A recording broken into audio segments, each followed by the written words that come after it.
দাদা ইমন, তোমার মনে আছে তো শর্তটা তুমি কি দিয়েছিলে? বাংলাদেশ যদি হেরে যায় তাহলে তুমি নাকি মাথা নাড়া করে দেবে, তোমার চুল একটাও মাথায় থাকবে না। তো তুমি রেডি হয়ে যাও, কালকে অবশ্যই হেরে যাবে বাংলাদেশ, আর তুমি নাড়া হওয়ার জন্য প্রস্তুত হয়ে যাও।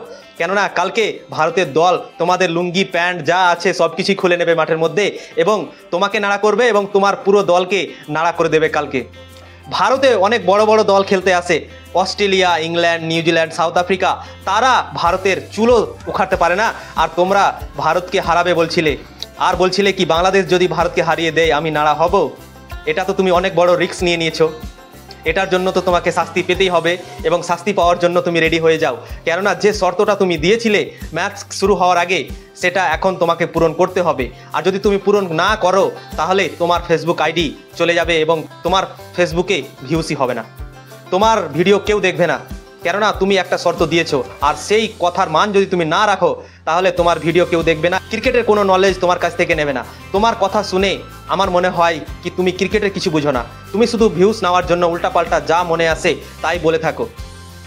যেমন তুমি এই যে বলে দিলে কি বাংলাদেশ যদি ভারতের কাছে হেরে যায় তো আমি নাড়া হয়ে যাব। এর আগে বলেছিলে কি টিয়া পাখি ভবিষ্যবাণী করেছে কি ভারত হেরে যাবে বাংলাদেশের কাছে। এগুলো ফালতু কথা বাদ দিয়ে ভালোভাবে ভিডিও বানাও, ভালো কন্টেন্ট তৈরি করো, মানুষকে এন্টারটেনমেন্ট করো কি হ্যাঁ আমি ক্রিকেটের কিছু একটা বুঝি।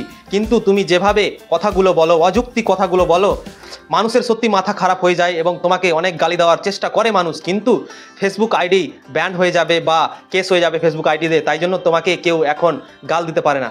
আর তুমি যদি ওই আইনটা না থাকতো গালি দেওয়ার, তাহলে তুমি অনেক গাল খেতে ফেসবুকে। তাও অনেক কেউ মানে না, তোমাকে গালি দিয়ে দিচ্ছে, তুমি কমেন্ট বক্স খুলে দেখে নিও, চেক করে নিও, তোমাকে অনেক কেউ কিছু বলছে, তোমাকে অনেকজন অনেক রকম কথা বলছে, কিন্তু তুমি শুধরাও না। তুমি তোমার মনে যা আসে তুমি উল্টো পাল্টা যা বকার তুমি বকতে থাকো, এটা ঠিক না। তুমি ক্রিকেটের ভিডিও করো তো তুমি ক্রিকেটের যে নলেজগুলো আছে সেগুলো ভালো করে জানো এবং ভালোভাবে তুমি ভিডিও বানাও, তোমার ভিডিও আরও চলবে, আরও মানুষ তোমার ভিডিও দেখবে।